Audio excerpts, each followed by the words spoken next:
विश्व शांति कैवल्य महायज्ञ बारुणी तीर्थ स्वागत तोरण उद्घाटन करिसेंती ओडिशार माननीय मुख्यमंत्री मोहन चरण माझी धर्मपत्नी डॉक्टर प्रियंका मारांडी।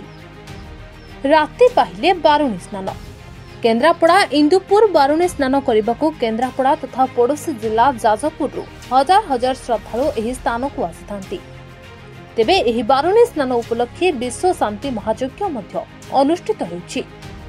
एही अवसर में मुख्य अतिथि भाव में ओडिशार माननीय मुख्यमंत्री धर्मपत्नी केन्द्रापड़ार इंदुपुर ठारे पहुंची प्रथमे इंदुपुर अधिष्ठात्री देवी मां चंडी देवी को दर्शन करबा परे बारुणी तीर्थ स्वागत तोरण को उद्घाटन करथिले एवं एहा परे से श्रद्धालु माने जो नदी तुठरे बुड़ पकाई थांती सेठाकु जाई दर्शन करथिले एवं परे परे अनुष्ठित विश्व शांति महायज्ञ को जाई निजको समर्पित करथिले।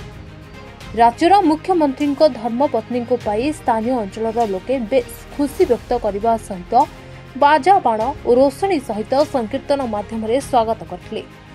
डॉक्टर प्रियंका मारांडी मध्य केन्द्रापड़ा इंदुपुर एपरी एक आध्यात्मिक स्थल को आसी बेस खुशी व्यक्त करथिले।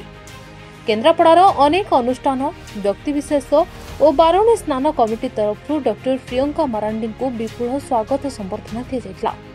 गतकाली बारुणी स्नान थिबारु केन्द्रापड़ा और पार्श्ववर्ती जिला जाजपुर जिलार जिलावासी को एही पवित्र दिन में बारुणी बुड़ पकाइबाकू अनुष्ठान तरफ निवेदन करा जाइछि। बहुत प्रतीक्षित 2002 मसीह आम ठाकुर केशव चंद्र बारुणी तीर्थ प्रतिष्ठा करते आज आम बारुणी तीर्थर शुभ उद्घाटन उत्सव माननीय मुख्यमंत्री धर्मपत्नी डॉक्टर प्रियंका मारांडी द्वारा उद्घाटन करी आम बहुत खुशी अच्छु।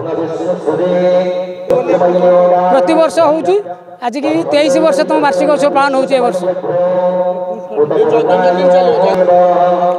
राज्यर प्रसिद्ध बारुणी आमर 3 दिन धरी चली काली तार पवित्र बारुणी तीर्थ स्नान उपलक्षे आम यज्ञर उद्यापन महोत्सव आमर केन्द्रापड़ा जाजपुर उभय जिलार शताधिक भक्त श्रद्धालु आश्रित मैंने आसी स्नान करने माँ चंडीदेवी दर्शन कर निज कृपा लाभ करने अनुरोध करुच्छी। तेरे एभली किसी गुरुत्वपूर्ण खबर देखा चाहती आम चैनल को लाइक सब्सक्राइब और शेयर करो।